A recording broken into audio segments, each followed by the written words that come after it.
स्वागत है आपका। आप देख रहे हैं उत्तराखंड प्राइम। आपके साथ हूं मैं दीपा वाफिला। शुरुआत करते हैं चंपावत उपचुनाव के साथ। चंपावत उपचुनाव के लिए सीएम धामी भाजपा के तमाम नेताओं के साथ में लगातार प्रचार प्रसार में जुटे हुए हैं। प्रदेश अध्यक्ष मदन कौशिक 4 दिनों के चंपावत के दौरे पर हैं और चुनाव प्रभारी रेखा वर्मा समेत कैबिनेट के तमाम मंत्री हैं जो मोर्चा संभाले हुए हैं, चंपावत में ही लगातार मौजूद हैं। और ऐसा कहा जा रहा है कि इस उपचुनाव को लेकर केंद्रीय मंत्री और यूपी के मुख्यमंत्री योगी आदित्यनाथ भी प्रचार करते हुए दिखाई दे सकते हैं। वक्त बहुत कम बचा हुआ है, इसलिए एड़ी चोटी का जोर लगाया जा रहा है। खुद मुख्यमंत्री ने मोर्चा यहाँ पर संभाला है, साथ ही जो कैबिनेट के मंत्री हैं वो भी यहाँ पर लगातार प्रचार कर रहे हैं। इसके अलावा खबर ये कि यूपी के मुखिया योगी आदित्यनाथ भी प्रचार करते हुए दिखाई दे सकते हैं और इसके अलावा केंद्रीय मंत्री भी यहाँ पर पहुंच सकते हैं। धामी के लिए वोट की अपील लोगों से कर सकते हैं। तो भाजपा का मिशन चंपावत क्या है वो समझिए। वक्त कम, चुनौती बहुत बड़ी है। अग्नि परीक्षा को पास करना है, पुष्कर सिंह धामी को विधानसभा पहुंचना है। इसके लिए ये चुनाव बहुत अहम हो जाता है। ये रण चंपावत का बहुत अहम हो जाता है और इसे जीतने के लिए पूरी कोशिश कर रही है भारतीय जनता पार्टी। मिशन चंपावत पर पुष्कर सिंह धामी लगातार डटे हुए हैं। उनके अलावा और भी तमाम जो कैबिनेट के मंत्री हैं, चंदन रामदास, रेखा वर्मा, वो भी प्रचार करते हुए दिखाई दे रहे हैं। मदन कौशिक 4 दिनों के चंपावत के दौरे पर हैं और इसके अलावा खबर ये कि अभी और भी स्टार प्रचारक भारतीय जनता पार्टी के दिखाई देंगे चंपावत के रण में। कुछ केंद्रीय मंत्री भी इसमें शामिल और साथ ही सीएम योगी भी प्रचार करने के लिए चंपावत के रण में उतर सकते हैं, ऐसी जानकारी है। उत्तर प्रदेश के माननीय मुख्यमंत्री योगी जी का आने की संभावना है, क्योंकि वहाँ चंपावत जिले में बाबा गोरखनाथ जी का एक बहुत बड़ा मठ है और कहते हैं कि गोरखपुर जाने से पहले मुख्य रूप में इसी मठ में ऐतिहासिक ज्योति तब से जल रही है और उसके ऐतिहासिक पृष्ठभूमि को देखते हुए चंपावत आने का मौका भी योगी जी ले रहे हैं और मठ के दर्शन के लिए भी शायद आएंगे। चंपावत उपचुनाव में प्रदेश के यशस्वी मुख्यमंत्री श्री पुष्कर सिंह धामी भारतीय जनता पार्टी के प्रत्याशी के रूप में चुनाव लड़ रहे हैं और मैं लगभग 20 दिन से चंपावत में प्रभारी के रूप में वहाँ का चुनाव का संचालन कर रहा हूँ। घर घर में, गांव-गांव में कार्यकर्ता, मतदाता उत्साहित है। चंपावत विधानसभा उपचुनाव लड़ रहे प्रदेश के मुख्यमंत्री पुष्कर सिंह धामी अपने 2 दिवसीय दौरे पर चंपावत विधानसभा के बनबसा पहुंचे, जहां भाजपा के कार्यकर्ताओं ने और स्थानीय लोगों ने उनका जोरदार स्वागत किया। इस दौरान मुख्यमंत्री ने बनबसा के गुदनी क्षेत्र, कैनाल क्षेत्र और ग्रामीण क्षेत्रों में रोड शो किया है। मुख्यमंत्री ने जनता से 31 मई को होने वाले मतदान में बढ़ चढ़कर हिस्सा लेने का आह्वान किया और मीडिया से बातचीत में उन्होंने कहा कि आज वो चंपावत में एक बार फिर से जनता से आशीर्वाद मांगने के लिए पहुंचे हुए हैं।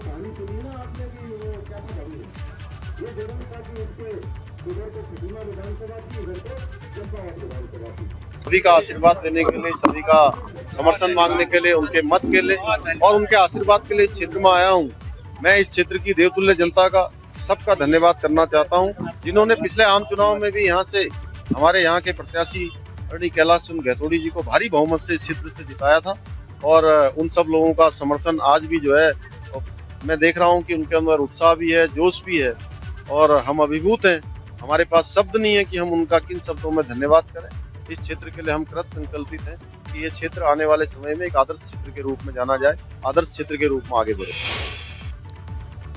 बड़ी खबर है, चंपावत उपचुनाव को लेकर प्रचार प्रसार तेज हो चुका है। वक्त कम है और ऐसे में मंत्री सौरभ बहुगुणा करेंगे चंपावत में कई नुक्कड़ सभाएं, ऐसी बड़ी जानकारी है। उपचुनाव को लेकर वक्त कम और ऐसे में लगातार देखिए सौरभ बहुगुणा भी एक्टिव हो गए हैं। कई नुक्कड़ सभाएं वो करने वाले हैं। मुख्यमंत्री पुष्कर सिंह धामी चंपावत से उपचुनाव लड़ रहे हैं और 31 मई को चंपावत उपचुनाव के लिए वोटिंग होनी है और इससे पहले नुक्कड़ सभाएं तमाम करते हुए नजर आएंगे सौरभ बहुगुणा। लगातार और भी जो तमाम बड़े दिग्गज हैं भारतीय जनता पार्टी के, वो मोर्चा संभाले हुए हैं, प्रचार कर रहे हैं। अब सौरभ बहुगुणा की बारी है, वो नुक्कड़ सभा करते हुए नजर आएंगे। और अब बात कांग्रेस की। चंपावत उपचुनाव के लिए कांग्रेस का प्रचार तेज हो चुका है। आज चंपावत में प्रचार करने पहुंचेंगे हरीश रावत। कांग्रेस प्रत्याशी निर्मला गैतोड़ी के लिए प्रचार करेंगे हरीश रावत और निर्मला गैतोड़ी के लिए हरीश रावत वोट की अपील करेंगे। 31 मई को वोटिंग होनी है और उससे पहले कांग्रेस ने भी अपने प्रचार अभियान को धार देना शुरू कर दिया है। पूर्व मुख्यमंत्री हरीश रावत यहां पर पहुंचने वाले हैं और निर्मला गहतोड़ी के लिए वोट की अपील करेंगे, जनसंपर्क करेंगे, जनसभाएं करेंगे और अपने पक्ष में माहौल बनाने की पूरी कोशिश होगी हरीश रावत की। एक तरफ मुख्यमंत्री उत्तराखंड पुष्कर सिंह धामी और उनको टक्कर देने के लिए निर्मला गहतोड़ी मैदान में हैं। उनके लिए प्रचार करते हुए हरीश रावत नजर आने वाले हैं, वोट की अपील करेंगे। 31 मई को वोटिंग होनी है और उससे पहले वक्त कम है। कांग्रेस जो शुरुआत में बहुत ज्यादा एक्टिव नजर नहीं आ रही थी, लेकिन अब तमाम बड़े दिग्गज कांग्रेस पार्टी के भी चंपावत में प्रचार प्रसार करते हुए नजर आ रहे हैं। वो करण मेहरा की आप बात कर लीजिए या फिर हरीश रावत की बात कर लीजिए। आज हरीश रावत प्रचार करते हुए आपको नजर आएंगे। जनसभा भी वो करने वाले हैं चंपावत में और जनसंपर्क करके भी निर्मला गहतोड़ी के लिए वोट की अपील करेंगे। अब चलिए क्या तैयारी है और अभी किस तरीके की हलचल वहां पर है। बात बीजेपी की हम करें या फिर कांग्रेस की, दोनों की तैयारी किस तरीके की है, इस पर और बातचीत कर लेते हैं, जानकारी लेते हैं। हमारे साथी पंकज जुड़ चुके हैं, सीधे पंकज का ही रुख करते हैं। पंकज, देखिए एक तरफ तो पुष्कर सिंह धामी लगातार वहां पर डेरा जमाए हुए हैं और भी तमाम जो कैबिनेट के मंत्री हैं वो वहां पर मौजूद है, चंपावत में प्रचार प्रसार कर रहे हैं। और खबर कांग्रेस को लेकर भी कि हरीश रावत आज वहां पर प्रचार करेंगे निर्मला गहतोड़ी के लिए, क्या जानकारी है? दीपा, देखिए ये चंपावत चुनाव के लिए आखिरी हफ्ता है चुनाव प्रचार के लिए। आज 23 तारीख है और 23 तारीख के बाद अगर देखा जाए तो 29 तारीख के शाम 5 बजे तक प्रचार खत्म हो जाएगा।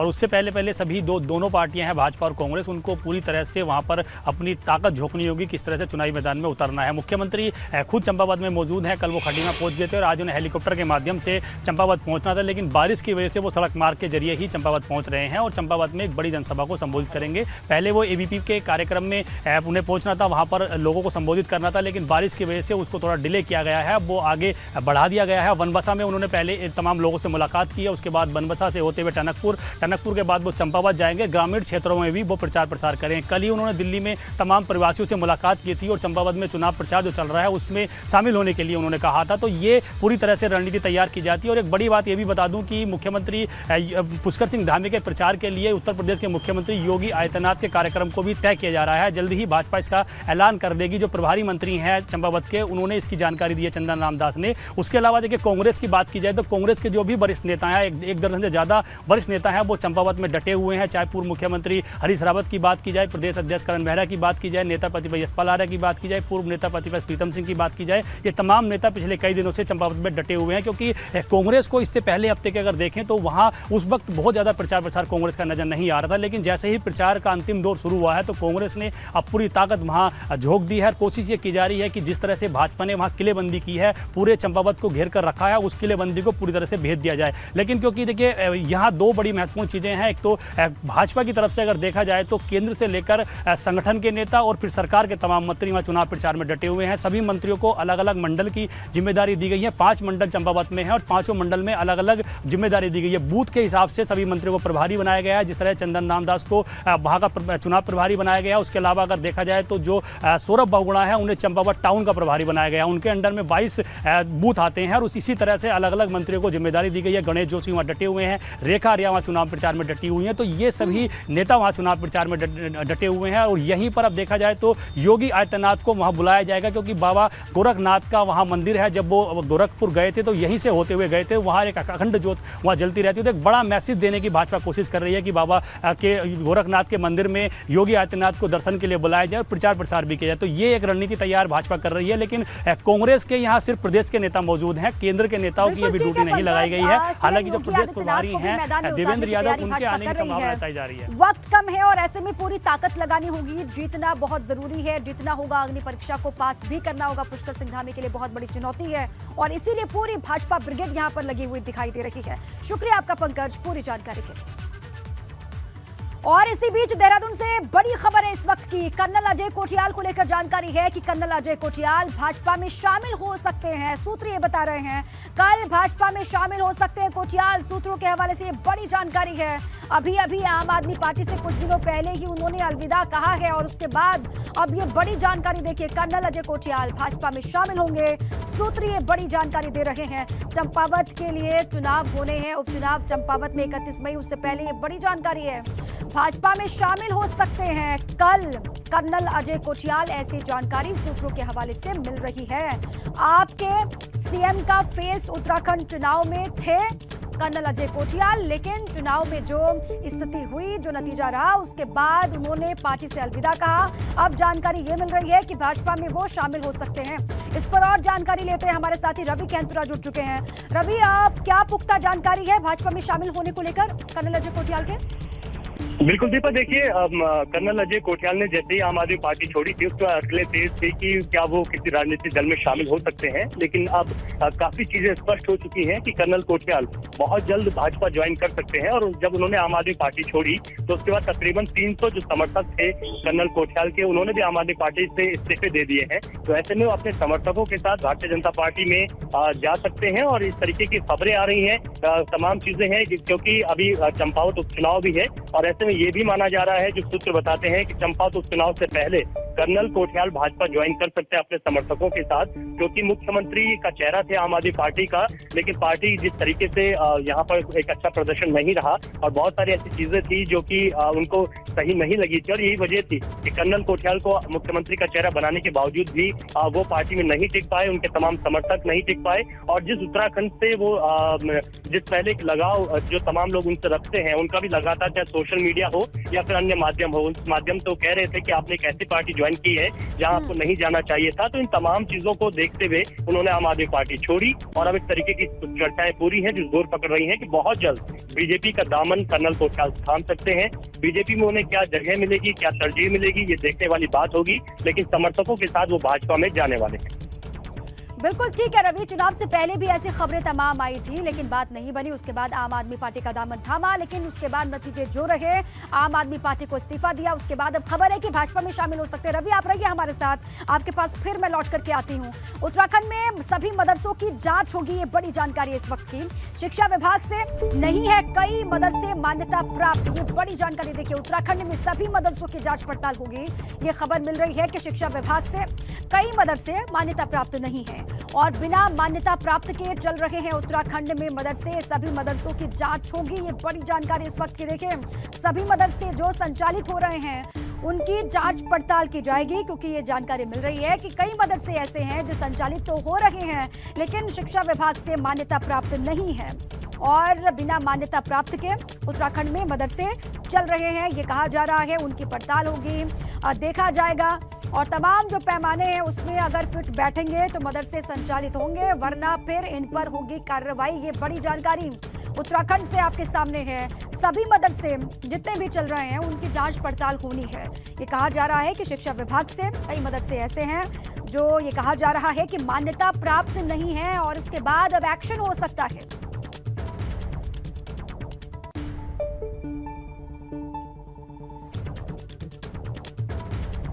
और चलिए इसी पर और जानकारी लेते हैं, हमारे साथ पंकज जुड़ चुके हैं। पंकज, क्या जानकारी है मदरसों की जांच पड़ताल को लेकर? तो देखिए, मदरसों की जांच पड़ताल के लिए कमेटी का गठन किया गया है। अल्पसंख्यक कल्याण मंत्री चंदन नामदास ने ऐसे सभी मदरसों की जांच के आदेश दिए हैं जो शिक्षा विभाग से मान्यता प्राप्त नहीं है। 425 के करीब उत्तराखंड में सभी मदरसे हैं, जिनमें से 190 मदरसों को केंद्र सरकार द्वारा ग्रांट में पैसा दिया जाता है। उनमें कई ऐसे मदरसे हैं जो शिक्षा विभाग से अनुबंधित नहीं है, उनको मान्यता नहीं दी गई है। उसके बाद भी उन मदरसों का संचालन किया जा रहा है। उन सभी मदरसों के लिए जाँच के आदेश दिए गए हैं। जल्द ही इस पे कमेटी का गठन करके सभी मदरसों की जांच की जाएगी, ये चंदन नामदास ने कहा है। अभी समाज कल्याण विभाग की एक बैठक उन्होंने की थी, उसी में उन्होंने अल्पसंख्यक कल्याण से संबंधित सभी मामले जो थे उन पर बातचीत की है। और उसमें मदरसों की जानकारी उन्हें मिली है कि प्रदेश भर में कई ऐसे मदरसे हैं जो शिक्षा विभाग से मान्यता प्राप्त नहीं है। उन सभी मदरसों को जांच के दायरे में रखा जाएगा। उसके बाद अगर वो सभी तरह से पाए जाते हैं तो उनकी जो ग्रांट केंद्र सरकार से मिलती है, राज्य सरकार देती है, उनको बंद कर दिया जाएगा। ठीक है, और कब से ये कमेटियां काम करेंगी पंकज? देखिए, अभी आज ही इस पे एक समीक्षा बैठक की गई है और संभवतः माना जा रहा है कि कल से ही इसकी जांच प्रक्रिया शुरू हो जाएगी, क्योंकि शिक्षा विभाग को एक पत्र लिख दिया गया है। जी ठीक है, शुक्रिया आपका पंकज पूरी जानकारी के लिए। आगे बढ़ते हैं, पौड़ी पहुंचे कैबिनेट मंत्री सतपाल महाराज ने उनके विधानसभा क्षेत्र चौबट्टा खाल में हो रहे विकास कार्यों की प्रगति को जानने के लिए जिला स्तरीय अधिकारियों के संग समीक्षा बैठक की। सतपाल महाराज ने लोक निर्माण विभाग की समीक्षा करते हुए विभाग को निर्देशित किया है गुणवत्ता का ध्यान रखने और तेजी के साथ सभी कार्यों को पूरा करने के लिए अधिकारियों को निर्देशित किया है सतपाल महाराज ने। निर्देश दिए है कि काम में गुणवत्ता बढ़ाएं और मैं तो समझता हूँ काम अच्छी तरीके से करें। हमारे अधिकारियों में कैपेसिटी है, वो अच्छा काम कर सकते हैं, तो थोड़ा मनोयोग से काम करेंगे तो मैं समझता हूँ जल्दी से हमारे क्षेत्र का विकास होगा, चौबटाखाल का विकास होगा, हमारे पौड़ी का विकास होगा। रुद्रप्रयाग से बड़ी खबर है। केदारनाथ धाम समेत पूरे जिले में बारिश। करीब 10,000 तीर्थ यात्रियों को प्रशासन ने सुरक्षित जगह पर रोका हुआ है और विजिबिलिटी नहीं होने से हेली सेवाएं भी बंद हो गई हैं। ये बड़ी जानकारी। देखिए, केदार धाम समेत पूरे जिले में बारिश की तस्वीरें सामने आ रही हैं। देखिए, भारी बारिश के अलर्ट के बीच रानीखेत क्षेत्र में सुबह सुबह से ही लगातार बारिश का दौर जारी है और बारिश से मौसम यहां पर सुहाना हो गया है। लोगों को तपती गर्मी से राहत मिली है। वन विभाग को जंगलों में लग रही आग से भी राहत मिली और ये 4 तस्वीरें आपको हम दिखा रहे हैं आग लगने की। अब चलिए आगे बढ़ते हैं और अलग अलग हिस्सों की बात करते हैं। लगातार मौसम बदल रहा है और मौसम की तब्दीली यहाँ पर किस तरीके से है देखिए। चंपावत में भी काले बादल छाए हुए हैं। कई जगहों पर रुक रुक करके बारिश हो रही है। ये मौसम विभाग ने पहले ही कहा था कि आने वाले कुछ दिनों में लगातार बरसात का दौर देखने को मिलेगा और चंपावत से ये जानकारी है कि काले बादल यहाँ पर छाए हुए हैं। कई जगहों पर रुक रुक करके लगातार बरसात का दौर भी जारी है और आने वाले 3-4 दिनों तक यहाँ के लोगों को राहत नहीं मिलने वाली है। कहीं पर ये राहत वाली बारिश तो कहीं पर आफत वाली बारिश साबित हो रही है। आसमान में काले घने बादल हैं और रुक रुक करके लगातार बारिश हो रही है। मौसम विभाग ने कहा था तेज हवाओं के साथ में कहीं पर तेज कहीं पर हल्की सी बारिश होगी।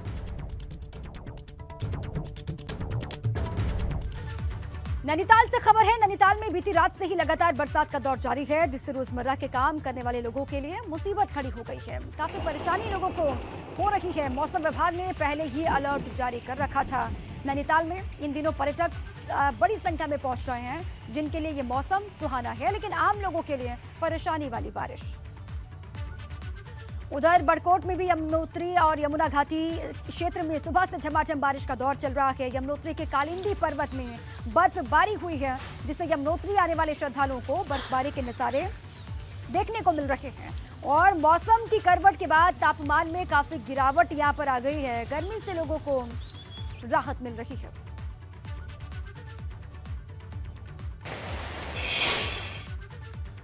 और देखिए, अब बात कर लेते हैं पहाड़ों की रानी मसूरी की, जहां देर रात से लगातार बारिश हो रही है। सुबह भी बरसात नहीं थमी और बारिश होने के बाद तापमान में यहां पर भी गिरावट है। देश विदेश से मसूरी आ रहे पर्यटक मौसम का लुत्फ उठा रहे हैं। और देखिए, भारी बारिश के अलर्ट के बीच रानीखेत क्षेत्र में सुबह से लगातार बारिश हो रही है। अलग अलग हिस्सों की तस्वीरें भी लगातार सामने आई, जहां पर तपती गर्मी से लोगों को राहत मिली। वन विभाग को जंगलों में जो आग लग रही है उसमें भी राहत मिली और साथ ही साथ जनता को भी पानी की समस्या से निजात मिलेगी।